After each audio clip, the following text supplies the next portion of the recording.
हम लोग महामृत्युंजय रस की। तो महामृत्युंजय रस में आपके पास में शुद्ध हरताल पड़ा था। हरताल का जो काम होता है वो विष दोष नाशक होता है। तो जितने भी जर्म्स हैं, वायरस हैं, कुछ और भी बॉडी में टॉक्सिक मटेरियल पड़ रहे हैं, उन सारी चीजों को खत्म करने का काम आपका शुद्ध हरताल करेगा।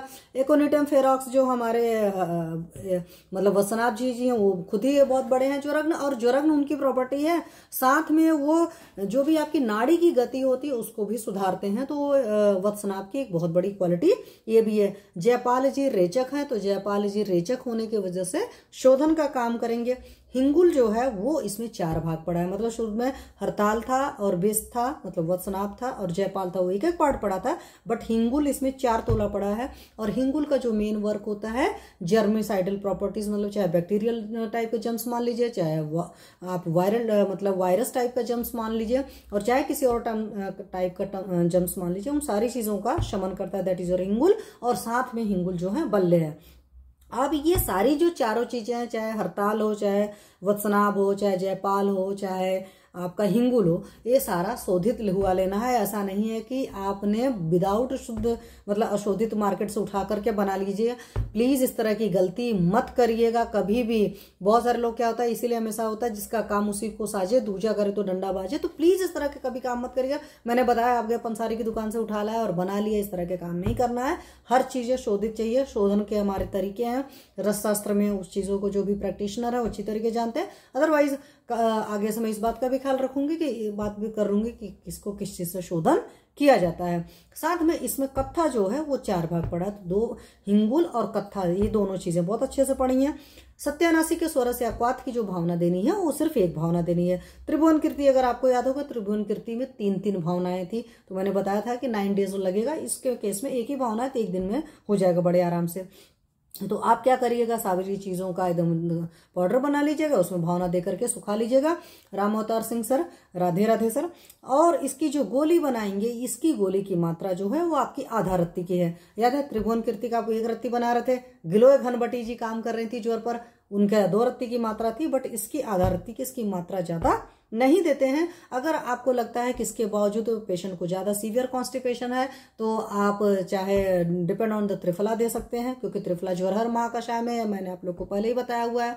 उसके अलावा आप क्या दे सकते हो, उसके अलावा आप कैस्टर ऑयल भी दे सकते हो। आपके पास और भी रेचक औषधियां हैं, आप एरंड भ्रष्टहरित की दे सकते हो, आप घृत भ्रष्टहरित की दे सकते हो। डिपेंड ऑन द सिचुएशन आप अलग तरह की रेचक औषधि दे सकते हैं। ये मत करिएगा कि महामृत्युंजय रस की मात्रा बहुत ज्यादा रेचन की तरह इस्तेमाल करिए। ज्वरग्न प्रॉपर्टी, क्योंकि इसमें जब कहीं पर भी विष औषधियां पड़ती हैं तो वहां पर हमें मात्रा का बहुत ख्याल रखना पड़ता है। और यही वजह है कि हमारे शास्त्रकारों ने इसकी जो डोज डिसाइड करी है दैट इज 1/2 रत्ती। अगर आप बच्चों को देंगे तो फिर उसकी मात्रा और कम कर देंगे, क्योंकि इमरजेंसी में कभी काल को बच्चों को भी देना पड़ जाता है। बहुत छोटे बच्चों को तो मैं नहीं देती, मतलब टीनेज के बच्चों में भी मेरी आदत है, शुरू से मैं रस औषधियां अवॉइड करती हूँ। मैंने आप लोग को पहले भी बताया और ये आज भी मेरी रहती है। हालांकि त्रिभुवन कीर्ति बहुत सेफर है, मैं आपको बता दूं।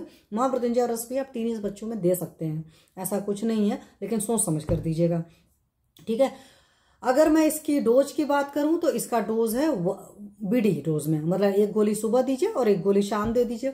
अब हमारे आयुर्वेद में हमेशा क्या है, रॉकेट को अच्छे से काम करने के लिए, किसी भी चीज को जाने के लिए रॉकेट लॉन्चर की तरह अनुपान काम करते हैं। तो अनुपान में यहाँ पर अगेन है मधु और अदरक सोरस के साथ दीजिए। तो ज्वरग्न औषधियां अधिकतर अदरक के साथ दी जाती हैं। अदरक जी हमारे उष्ण है, मतलब कटु है।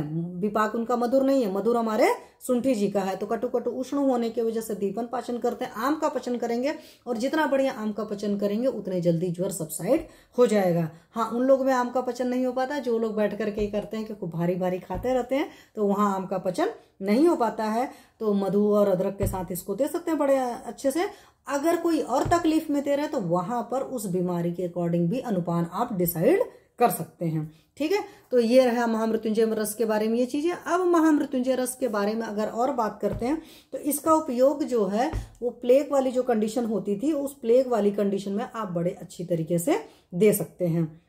तो इसमें क्या, नए पुराने ग्रंथिक सन्निपात ज्वर जो है वहां पर बहुत बढ़िया से इस्तेमाल होता है। खासकर वर्षा ऋतु में इस तरह की चीजें पहले होती थी, तो वहां देख लीजिएगा, वहां दे सकते हैं आप। विषम ज्वर की जो कंडीशन है आप वहां पर भी इसको अच्छे से दे सकते थे। आपके गुरुजी जी भी विषम ज्वर में आप दे रहे थे, याद है ना, अतीश के साथ दिया था। साथ में हृदय में उत्तेजना वगैरह डेवलप करता है, तो ग्रंथि और रक्त में जो भी कीटाणु होते हैं उन सबको नष्ट करके प्लेग को खत्म करता है, तो वहां पर अच्छी तरीके से यूज कर सकते हो। आम और कफ का शोषण करेगा और मल और मूत्र का अवरोध खत्म करता है। जयपाल जी पढ़े, आपको पहले ही बता दिया कि रेचक का काम करते हैं, तो ये बहुत बढ़िया चीज है। और साथ में महामृत्युंजय रस की एक बहुत बड़ी ब्यूटी है, जिसकी वजह से मैंने कहा कि चलो मैं महामृत्युंजय रस को जरूर उठाऊंगी।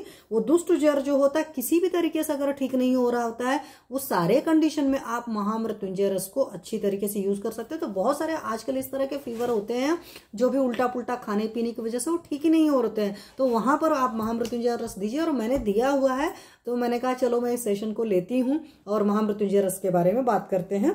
तो ये चीजें, इसका बहुत बढ़िया रिजल्ट है।